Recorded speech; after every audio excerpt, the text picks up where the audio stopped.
is Noah Jamalski, and I will be joining April at the University of Nevada. My name is Megan Stedler, and I will be attending Colorado State University. My name is Matthew Zhang, and I'll be attending Santa Clara University. Our unit coach is Mr. Brian Carlin, and our teacher is Mr. Richard Clark. Thank you for your hard work. Thank you. So we're here on Unit 1. The question will be question number 1. Unit 1, what are the philosophical and historical foundations of the American political system? Question 1. What do you think Thomas Jefferson meant when he included the right to the pursuit of happiness in the Declaration of Independence instead of the more commonly used right to property? Where might the concept have come from? How, if at all, might the concept of the pursuit of happiness be related to ancient Greek thinkers like Aristotle or to classical republicanism? Would you consider the right to be a positive or negative right? Explain your position. And if it were to be considered a positive right, upon whom or what would it place obligations? If it were to be considered a negative right, upon whom or what would it place obligations? What would they be? And explain your position. You may begin. Martin Luther King Jr. in his I Have a Dream speech declared, all men, yes, black men as well as white men, would be guaranteed the unalienable rights to life, liberty, and the pursuit of happiness. Just as King used this phrase to further civil rights, President Theodore Roosevelt used it to defend national parks, stating, "The function of our government is to ensure to all its citizens their rights to life, liberty, and the pursuit of happiness. If we destroy the resources, we degrade the standard of living for the coming generation of their right to life on this continent." These groups had different causes, yet their mutual defense lies within the invocation of abstract natural law and the absence of positive law. The general nature of happiness makes its use universally acceptable, where the specificity of property cannot. The pursuit of happiness originated in Greece, where Aristotle described it as the supreme good, developing into Locke's idea that the necessity of pursuing true happiness is the foundation of liberty. Thomas Jefferson read heavily of both, though his direct exposure was likely through George Mason's Virginia Declaration of Rights, which read, "Men have certain inherent rights, namely pursuing and obtaining happiness." Jefferson was further influenced by Scottish Enlightenment thinkers, such as Francis Hutcheson, who stated that men are necessarily determined to pursue their own happiness. Even with this grandiose use, its meaning remains largely ambiguous, resting on 4 interpretations. Historian William E. Scott believed that the pursuit of happiness is a substitute for John Locke's idea of property. Professor Jan Lewis interprets Jefferson's writings as fulfillment in family life. Professor John Crowley cites happiness as being the acquisition of material comfort. And finally, historian Gary Wills declares, when Jefferson said the pursuit of happiness, he meant public happiness, which is the justification of any government. The pursuit of happiness can mean whatever one wishes it to, including whatever one decides to pursue for their own happiness. What is left is nothing. This intended ambiguity was enacted to ensure its ubiquity, rather than to any moral or procedural claim, demonstrated by its use in the Declaration to circumvent British law, and noted by how the phrase received no edits at the convention by either Benjamin Franklin or the Committee of Five. Aristotle's concept of eudaimonia is the most direct relation between classical republican ideals and the concept of happiness.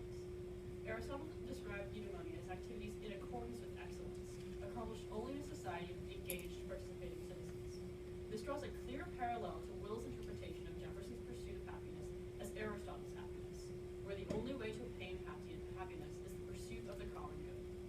John Adams, in his correspondence, states that the happiness of society is the end goal of government, as all moral philosophers will agree that the happiness of the individuals is the end goal of man, reflecting the utilitarian nature of happiness used by classical Republicans further in the Declaration. Because of its superfluous nature, the right to pursue happiness contains elements of positive and negative rights. Historian John Meacham claims that Jeffersonian eudaimonia evokes virtue, good conduct, and generous citizenship, suggesting Jefferson intended the right to be positive. Article 1, Section 8 gives Congress the right to promote the progress of science and useful arts by securing to authors and inventors the exclusive right to respective writings and discoveries. This alternate grants of powers to the government to defend individual pursuits further paints the pursuit of happiness as a positive right, reflecting its donation of liberties to both government and individuals. However, when Jefferson wrote that all men possess unalienable rights to life, liberty, and the pursuit of happiness, he was addressing the followers of a distant, tyrannical British government, and utilized negative rights to limit the extent in which a government could undermine people's rights. Hutcheson's description that men are necessarily determined to pursue their own happiness asserts the right is not under government jurisdiction, and that limitations must be created to prevent unlawful infringement. Shown in how Article 1, Section 9 bars the government from infringing on life and liberty with the writ of habeas corpus. This duality of the pursuit of happiness furthers its nature as an instrument of argumentation. It exists as an abstract counter to concrete law, an arbitrary moral argument drawn from the need for moral, not legal legitimacy. Thank you. Thank you. I'm curious, how does the U.S. Constitution philosophically deal with conflict between one individual's happiness and another?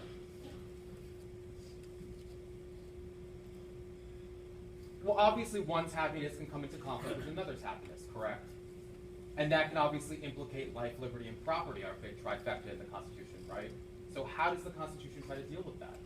So the Constitution and the morals that America was founded upon it is the civic happiness in which the happiness relies on the common good of the people. And so the Constitution and the American government is promoting happiness of the entire So the individual doesn't matter. Well, no, what we see instead is that particularly in Article 1, Section 8, Clause 8, we have copyright protections. So we can see as the Constitution in its body has protections against one individual claiming intellectual property of another individual, effectively either removing their economic gains or their personal happiness and gains from that. Not only that, but within Anthony Kennedy's speech, talking about the pursuit of happiness, he says that tolerance is the key in happiness and achieving that with other people around you and compromise. Going off of my colleague Matt's point, the goal of the Constitution was essentially to promote this idea of public happiness. We can see them use the term general welfare twice, both in the preamble and in Article 1 and Section 8, Clause 1. So we can see that their goal was to promote public happiness and the general welfare rather than necessarily protect certain individual rights.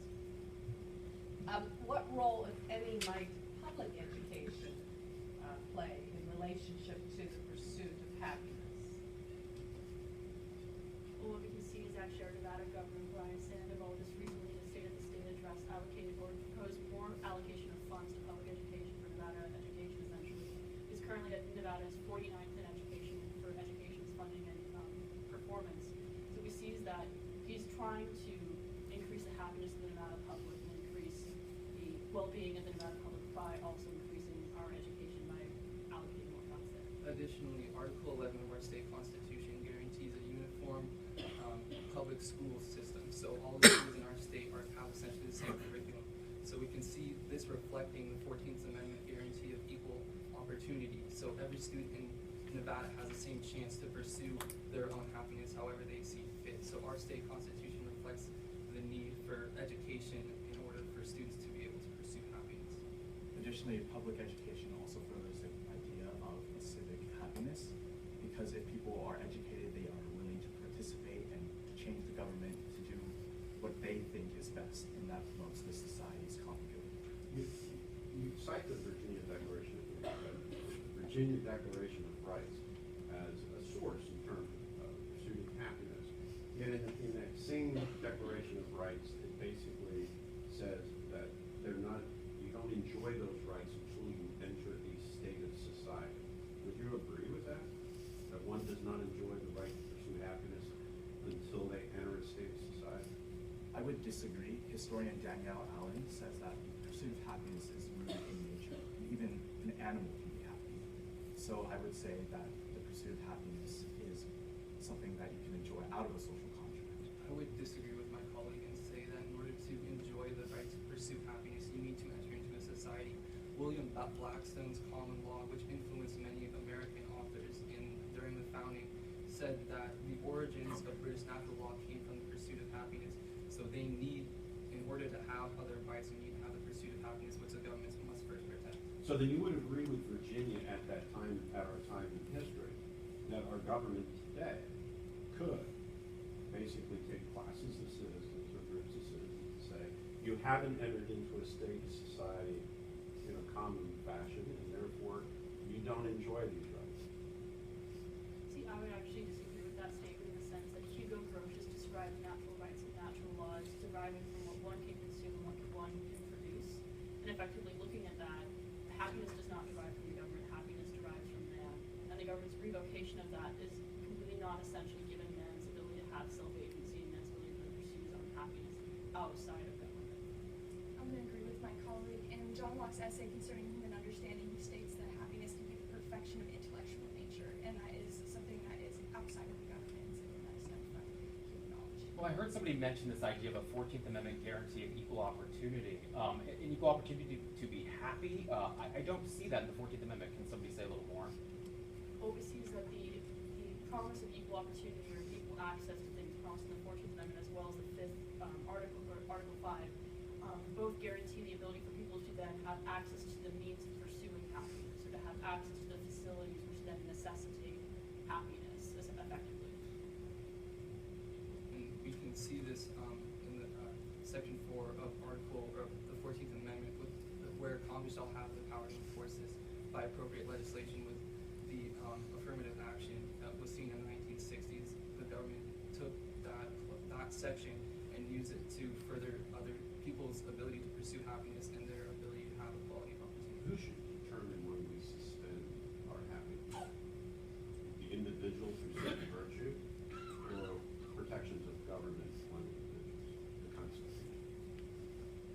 Returning to Aristotle, Aristotle describes happiness as much more of a civic happiness, where it's groups of individuals going through self-reflection effectively to then determine their happiness. So, what we You're saved by the bell. can I continue? Yes. Okay. Yeah, finish. So what we can see is that effectively, Aristotle determines that we find happiness through self-reflection, and that effectively, if we find that our happiness or the happiness of others that we interact with and discuss our happiness with to then achieve it, effectively, if that no longer coincides with our moral code, if that no longer coincides with preservation of society, therefore that happiness must be suspended. There must be a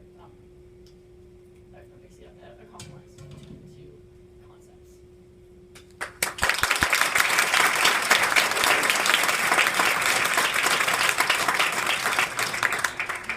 Okay, take a deep breath. I could tell how nervous everybody is. There's no need to be nervous. You know what? Let's be honest. Everyone up here is nervous too, right?